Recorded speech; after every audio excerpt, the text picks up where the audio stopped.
दोस्तों 11 दिसंबर 2010 में अनुपमा गुलाटी नाम की औरत देहरादून से गायब हो जाती है। अब उसका जो हस्बैंड है उसका नाम है राजेश गुलाटी, जो इस बात से बहुत ज़्यादा परेशान हो जाता है। वो अपने ससुराल वालों से जो दिल्ली में रहा करते हैं उनसे लगातार संपर्क में रहता है और बहुत ज़्यादा परेशान होता है कि आखिर ऐसा क्या हुआ और मेरी वाइफ कैसे अचानक से गायब हो जाती है। अब दोस्तों इससे पहले कि मैं स्टोरी को आगे बढ़ाऊं और आपको सबसे पहले मैं बताना चाहता हूं कि राजेश गुलाटी और अनुपमा गुलाटी असल में है कौन।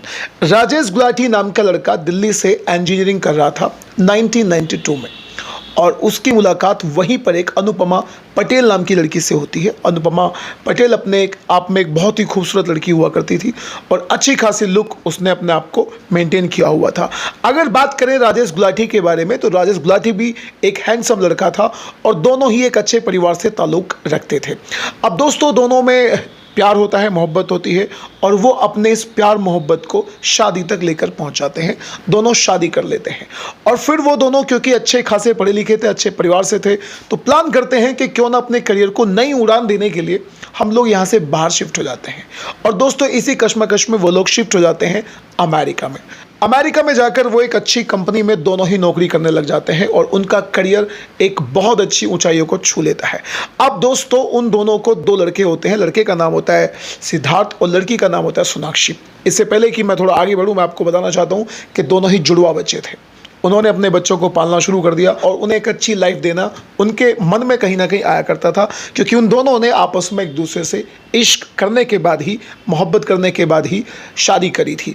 अब दोस्तों कहीं ना कहीं प्रदेश में रहते हुए अमेरिका में हिंदुस्तान से हज़ारों किलोमीटर दूर रहते रहते उनके दिमाग में कभी ना कभी दिल्ली को लेकर यानी अपने खुद के देश को लेकर कहीं ना कहीं मन में एक याद सताती है कि क्यों ना हम अपने ही खुद के देश में शिफ्ट हो जाएं।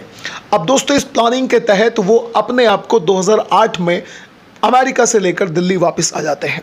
इसी दौरान राजेश गुलाटी की जॉब लग जाती है कोलकाता में एक बहुत अच्छी कंपनी में। लेकिन अब क्योंकि राजेश गुलाटी दिल्ली से काफ़ी दूर रहा करते थे तो उन दोनों में हल्का हल्का मनमुटाव होता है और राजेश गुलाटी अपनी जॉब को छोड़कर वापस दिल्ली आ जाता है। फिर एक ऑफर मिलने के तहत दोनों देहरादून में शिफ्ट हो जाते हैं और देहरादून में आकर अपनी नौकरियों में लग जाते हैं। सबसे पहले मैं आपको याद दिलाना चाहता हूँ कि दोनों ने पूरे 7 साल यानी 1992 से लेकर 1999 तक एक दूसरे से मोहब्बत करने के बाद ही शादी करी थी, तो उन दोनों में बहुत ज़्यादा प्यार भी था। अब आप जानते हैं कि जहाँ प्यार होता है वहाँ थोड़ी बहुत नोकझोंक तो ज़रूर होती है। अब उनमें थोड़ा बहुत मनमुटाव भी होने लगा था और उनमें कभी कभी बहस हो जाती थी और इस झगड़े को लेकर वो कई बार थाने भी जा चुके थे, जिसमें पुलिस वालों ने या दरोगा ने किसी ने भी उनको हिदायत दे के छोड़ दिया था कि कोई बात नहीं, थोड़ी थोड़ी बातें हो जाती हैं, आप इन बातों को यहाँ तक लेकर ना आए। अब दोस्तों यहीं पर 11 दिसंबर 2010 को अनुपमा गुलाटी अचानक से गायब हो जाती है। राजेश गुलाटी के बच्चे उससे पूछते हैं कि मम्मी कहाँ है, तो वो बताता है कि आपकी जो मम्मी है वो मायके में गई हुई है, मामा के घर, नानी के घर गई हुई है, बहुत जल्दी आ जाएगी। अब दोस्तों इसी बीच अनुपमा गुलाटी के जो पेरेंट्स होते हैं जो दिल्ली बेस्ड होते हैं वो भी कंफर्म करना चाहते हैं कि हालांकि कहाँ है अनुपमा, बहुत दिन से हमारी उससे बात भी नहीं हो पाई। पूरे 57 दिन होने के बाद अनुपमा गुलाटी का जो भाई होता है वो देहरादून जाता है और पूछने की कोशिश करता है अपने जीजाजी से कि कहाँ है अनुपमा गुलाटी। और अगर अनुपमा गुलाटी को 57 दिन मिस हुए हो चुके हैं यानी वो पिछले 57 दिनों से गायब है, तो क्या तुमने कहीं रिपोर्ट दर्ज कराई, पुलिस थाने में किसी को बताया? तब जाकर उसका जो जीजा होता है, राजेश गुलाटी जो होता है, वो जवाब देता है कि मैंने कहीं भी किसी भी टाइप की कोई रिपोर्ट नहीं कराई और वो गुस्सा होके गई है। गुस्से में अक्सर वो चली आया करती थी या चली जाती है और वो आ जाएगी, अगर नहीं भी आएगी तो भी कोई दिक्कत वाली बात नहीं। इस बात को लेकर जो अनुपमा गुलाटी का भाई होता है वो नाराज़ होता है और वो कहता है कि अब कुछ भी हो हम रिपोर्ट जरूर कराएंगे। आखिर जैसे ही वो घर से निकलते हैं, रिपोर्ट कराने की तरफ बढ़ते हैं, तो दोस्तों यहाँ पर एक चौंकाने वाली बात होती है। अचानक से अनुपमा के भाई के फ़ोन पर एक मैसेज आता है और उस मैसेज में लिखा होता है कि भैया तुम मुझे ढूंढने की कोशिश मत करना, मैं तुमसे बहुत दूर जा चुकी हूँ। अब दोस्तों यहाँ पर अनुपमा के भाई के मन में एक शक पैदा होता है, राजेश गुलाटी के साले के मन में एक शक पैदा होता है कि पिछले 50, 60, 57 दिन से तो हमारे पास कोई मैसेज नहीं आया। फिर आज जब हम प्लान कर रहे हैं कि चलो उसके नाम की रिपोर्ट दर्ज करा देते हैं, पुलिस में, थाने में जाए किसी को बता दे, तो अचानक से मैसेज आने का मतलब क्या है? फिर वो उस मैसेज को राजेश गुलाटी को दिखाता है और राजेश गुलाटी मैसेज को पढ़कर यहीं पर इस बात को टालने की कोशिश करता है कि देख लो मैंने कहा था ना वो अब नहीं आएगी, वो ऐसी शरारत करती है, ऐसी बदतमीजी करती है। लेकिन यहाँ पर अनुपमा का भाई रिपोर्ट दर्ज कराने की बात पर अड़ जाता है और वो दोनों जाकर थाने में रिपोर्ट दर्ज कराते हैं। अब क्योंकि दोस्तों ये जो मामला था एक हाई प्रोफाइल मामला था, वो दोनों रिपोर्ट दर्ज करा के अपने घर वापस आ जाते हैं, आराम से बैठ के रेस्ट करने लगते हैं।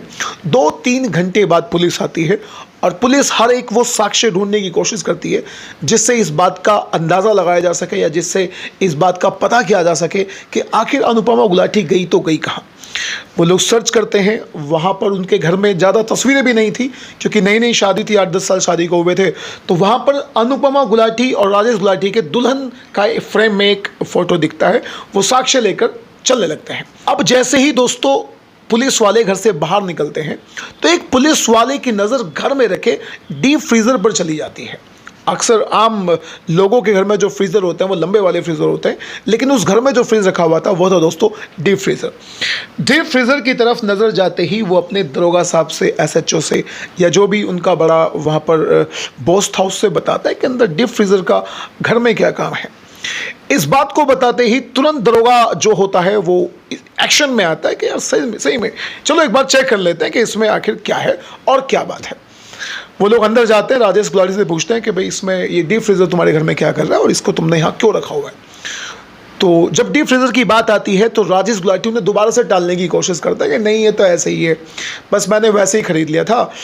और लेकिन फिर भी जो पुलिस वाले होते हैं वो इस बात पर अड़ जाते हैं कि आप एक बार जो है हमें इसकी चाबी खोल के बता दो, दिखा दो हमें कि इसमें आखिर है क्या। तो यहाँ पर जो जवाब राजेश गुलाटी देता है वो शक को, पुलिस वालों के शक को और भी ज़्यादा गंभीर बना देता है। वो जवाब देता है कि इसकी जो चाबी है वो तो अनुपमा के पास ही है। तो खैर अब राजेश गुलाटी को अपने आप में महसूस होता है कि अब मैं यहाँ पर फंस चुका हूँ। जैसे तैसे वो डीप फ्रीज़र की चाबी उन्हें पकड़ा देता है, वो लोग उसे खोलते हैं।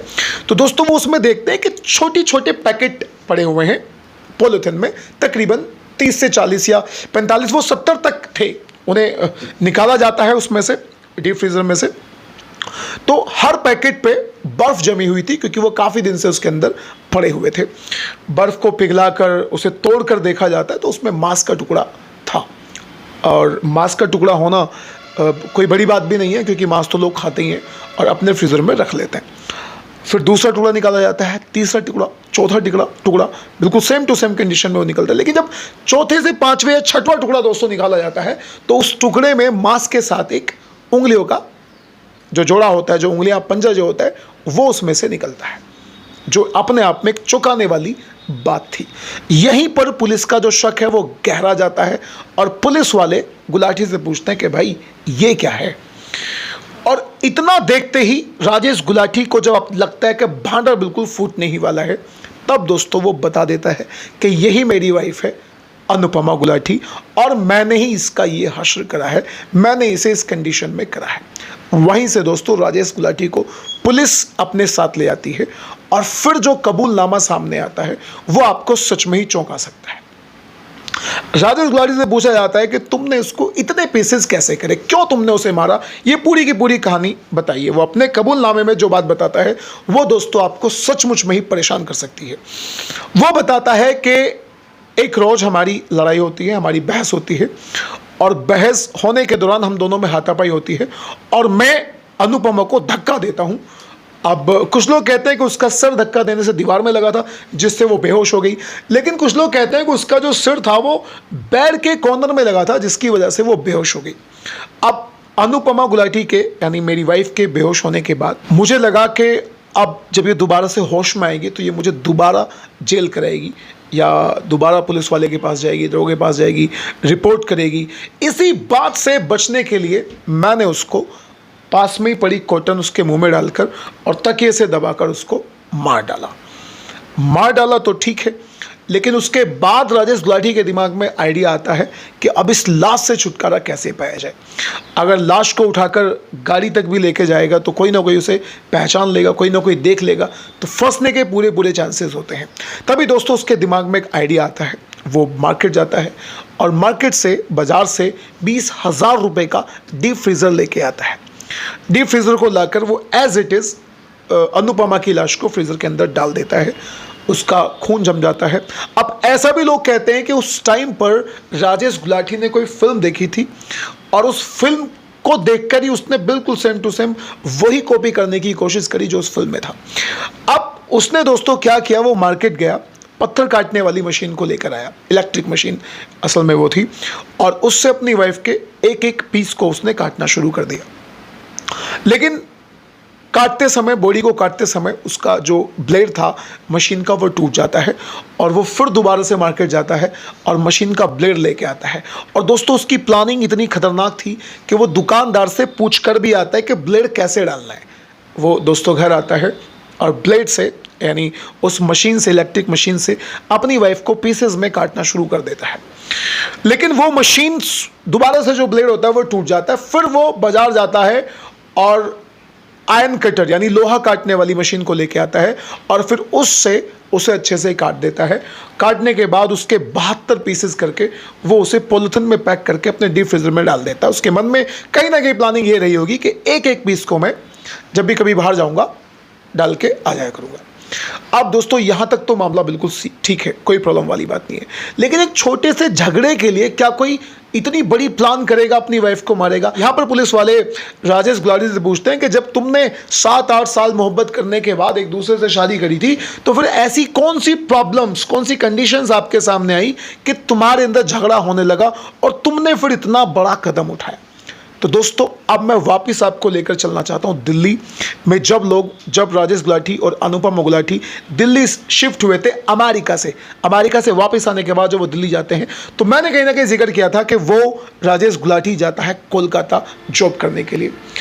और राजेश गुलाटी कोलकाता जॉब ही नहीं करता, वहाँ दोस्तों पड़ोस में रहने वाली एक सुंदर महिला से उसका अफेयर शुरू हो जाता है और उस अफेयर के दौरान उन दोनों में शादी हो जाती है। वो दोनों शादी कर लेते हैं और जब इस शादी के बारे में अनुपमा गुलाटी को पता चलता है तो वो बहुत ज़्यादा दिक्कतें क्रिएट करती है और इसी की ही वजह से उन दोनों में आए दिन झगड़े हुआ करते थे। तो दोस्तों ये इस कहानी का, इन दोनों की लव स्टोरी का, इन दोनों की मोहब्बत का अगर देखा जाए तो टर्निंग पॉइंट था बेकार रास्ते की तरफ, यानी गंदे रास्ते की तरफ, जुर्म के रास्ते की तरफ, क्राइम के रास्ते की तरफ और इनकी मोहब्बत की बर्बादी के रास्ते की तरफ। तो इस तरह से दोस्तों राजेश गुलाटी और अनुपमा गुलाटी दोनों की ही जिंदगी तबाह हो जाती है। तो दोस्तों यहाँ पर राजेश गुलाटी की एक छोटी सी गलती की वजह से दोनों बच्चे अनाथ हो जाते हैं। राजेश गुलाटी को उम्र कैद की सजा हो जाती है। असल में शुरू में तो मौत की सजा हुई थी, लेकिन बाद में उस आचरण को देखते हुए, उसके आचरण को देखते हुए, अब क्योंकि उसका जो कोई पुराना रिकॉर्ड नहीं था इसीलिए उसे केवल और केवल फिर उम्र कैद की सज़ा सुना दी जाती है। अब दोस्तों इस घटना को आपके साथ शेयर करने का मोटिव ये है कि थोड़ा बहुत गुस्सा आप झेलें, उसे झेलने की कोशिश करें और अगर किसी से मोहब्बत करते हैं तो उस मोहब्बत को निभाएं भी। थोड़ी बहुत दिक्कत परेशानियां तो सबके साथ आती हैं। अब दोस्तों मिलते हैं अगली किसी स्टोरी में, तब तक के लिए नमस्कार।